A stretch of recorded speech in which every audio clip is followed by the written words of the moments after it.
Hello crafty friends, it's Jess from jesscrafts.com, and today I'm here to share some tips that feature the scrapbook.com Typewriter Alphabet. These tips could be helpful no matter which alphabet you're using, but I recently picked up one of the scrapbook.com alphabets after noticing that a lot of the alphabets in my collection have been retired and are no longer available, so I wanted to kind of refresh my collection and get a more updated alphabet, and they had a really good price for an alphabet collection. You get both the uppercase and lowercase of the alphabet, and there's numerous fonts available on their website, but you get both uppercase and lowercase for $29.99 at the time of recording. The price can fluctuate. They are on sale right now, but I have seen that price a couple of times, and like I said, there's a couple of different fonts so it can suit your needs. I like the idea that it comes with both the capital and the lowercase. You can also add on a numbers and symbols set, so if you really want to complete your collection and have them all available in the same font, then you can do that, and I know that's not true of all alphabet sets that are available. And then if you do add on the numbers and symbols, I think it adds about $10 to the price. So still pretty reasonable for what I've seen with a lot of other alphabet dies. For the with the way I package them up, they might seem like they're really large sets, and when they come packaged, they're actually even bigger than this sheet here. But I can fit them into my standard 4x6 stamp set storage. So when I use 4x6 stamp sets, I put them in 5x8 plastic zip top bags, and I store a lot of my dies this way. I store all of my dies and stamps in zip top bags. They're a little bit more economical than some of those other stamp envelope systems, but I just wanted to show you that you can really condense the alphabet down and make it work for these smaller storage systems, even though it seems quite big in the package. So for my 5x8 bags, I was able to cut down and reassemble the insert to 4.5x8 so that I'll be able to look at it quickly and know the font, the company, etc. when I'm flipping through my dies. And I then cut a magnet sheet that's 4.5 by 6.5. These magnet sheets are available in a number of places. I got mine at a local hardware store, so you can get, they're called magnetic vent covers, but there's a couple other options that are out there. It's not super sturdy, so you could put a little cardstock on the back to make it sturdier if you find that that's necessary for you. I usually don't, and I cut the insert down to, the magnet to 4.5 by 6.5 inches, and that is fitting the entire capital alphabet in the typewriter font. I imagine you might need a little bit different size for some other alphabets in the collection, but they really do condense down quite a bit. And now I'll be able to do the same thing with the lowercase. I'll be able to store them both in the sheet, and I don't have to worry about losing any of the letters. They're going to all stick to the sheet, and it's not too heavy or expensive to store them in this way. I do want to show you the scale of them so that you can get an idea for whether or not this makes sense for you. So my mat here is the Altenew craft mat, and so this is a standard A2 size card in the portrait mode and the landscape mode, so that alone can give you an idea of how big these dies are. But I will quickly make a card project to show you how the scale works on the card. Now, if I want to cut a sentiment, which is one of the most common things that I would do with alphabet dies, however, a lot of those sentiments are available as their own die. So why would you want to go with an alphabet die set? Because obviously it's going to take a little bit longer to cut multiple letters, or like in this case, I need 2 L's, so I'm going to need 2 passes of the machine. But you can spell unique things. So you can spell people's names if you're giving a card to someone who speaks a different language. A lot of, as many of you know, I donate my cards. Some of the organizations request cards in other languages, and so it can be hard to source dies in those languages. I found a few Spanish dies out there, but I can spell a lot of words and sentiments in other languages with these. And so that's not a use case for everyone, but it is something to think about. And then more commonly, it's just a sentiment that you want, but you don't want to buy the die for. Maybe you're only going to use it once or twice. Maybe you want to spell someone's name. But I am just going to do a basic hello word here today and share a quick tip in that if you're going to die cut some letters to spell a sentiment, rather than putting them all on your sheet separately, take a piece of low-tack tape such as painter's tape or scrapbook.com mint tape or whatever you have on hand, press it over the whole sentiment, and now you can move them as one complete piece. And this will allow you to do a couple of different techniques with them as well, and I'm looking forward to recording a video where I share more specific different techniques you can do with alphabet dies. But today I just wanted to do an introduction, in part because this is a new camera and I wanted to test out how recording a live video would go. Okay, so I would be able to cut those out, but I've already done that because, like I said, I'm recording live, so I want to be able to be pretty quick for you guys. I have cut out some paper according to one of my One Sheet Wonders. It's actually a little bit different than the One Sheet Wonder. It is really close to One Sheet Wonder number 11. Number 11 requests a 3 by 4.5 piece of pattern paper. This is 3 by 5 as a piece of pattern paper. And then I'm going to take this 3 by 1 inch piece that was left. Now you would make 2 cards from one sheet of 6 by 6 paper, and that's what makes it a One Sheet Wonder. If you're not familiar with my One Sheet Wonders, there will be a link in the video description, as I have, I think, like 28 of them now, so a lot of ways to, or with 6 by 6 paper, and then I have even more with other sizes of paper. And they will allow you to make cards without scraps.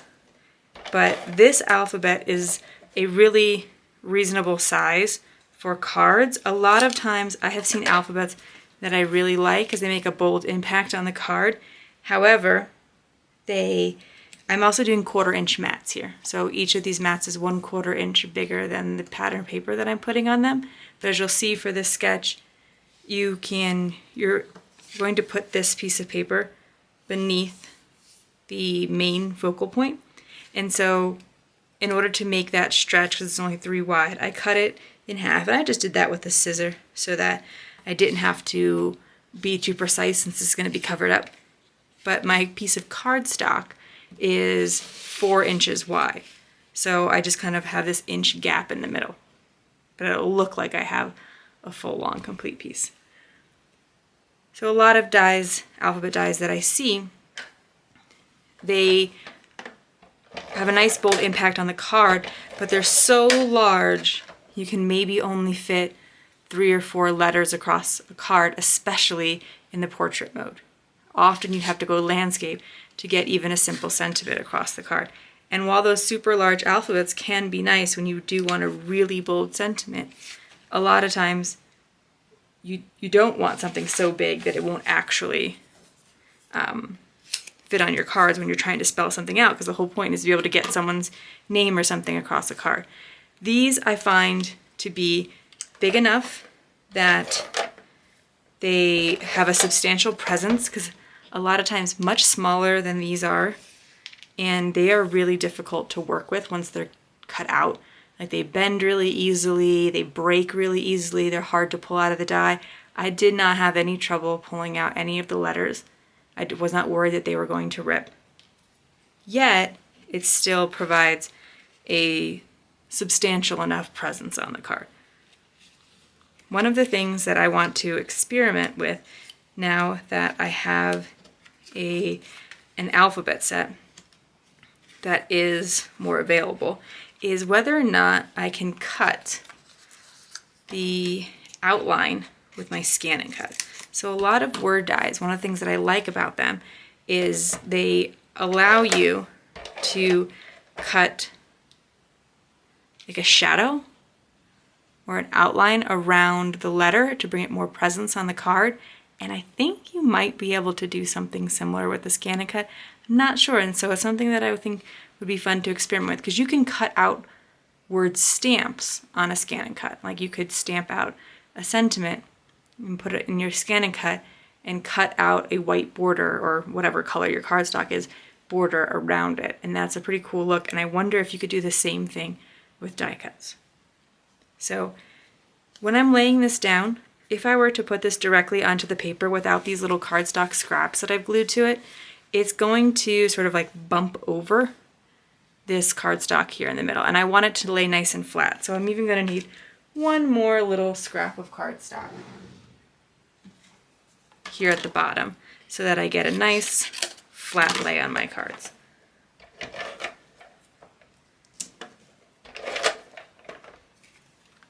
Then I can place that down. And this is just a random piece of plaid paper from my stash that I wanted to use up. Now, one of the nice things about this Altenew mat is now I know that my card is perfectly centered because I put it on that, that place on the mat, right? So now I know this is perfectly centered in the card, and it helps me to line things up. But I can use that same trick that I use to help me cut the die cuts to help me kind of settle my letters a bit more. So maybe I just want to eyeball it. However, the L is in the middle of the word, this L here. However, it's not in size-wise, it's not the middle because these two letters take up more space than these two letters. But I don't necessarily need the letter to be centered, I need the whole word to be centered. So if I come to a point where I like how it is, I could potentially, and you can do this with some other materials as well, but I can come in again with that piece of painter's tape. Now I'm going to want to make sure that this painter's tape, or whatever I'm using, is not too sticky. Like I said, scrapbook.com has mint tape. I know a lot of people find that to work out pretty well.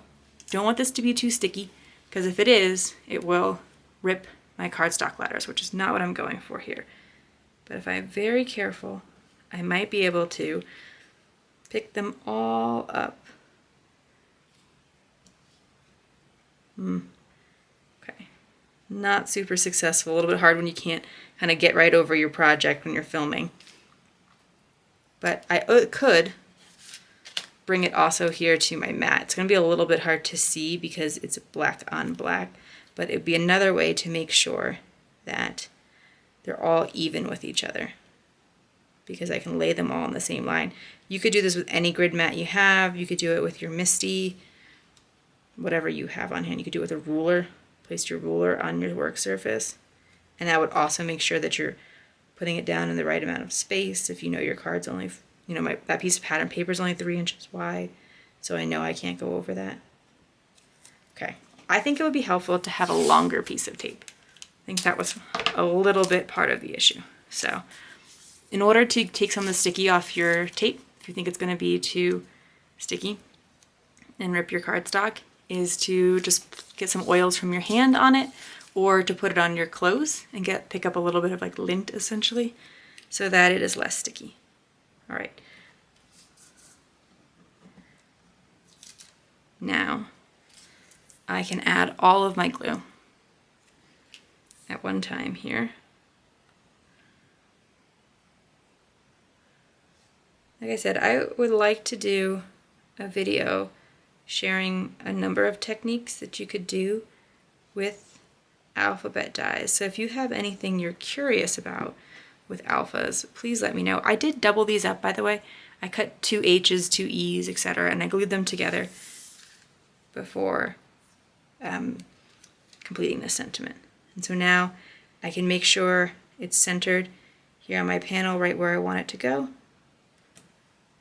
Place it down, and I'm going to want to let it just kind of sit there and get the glue, let it adhere down. You could maybe put something heavy like a stamp block on top of it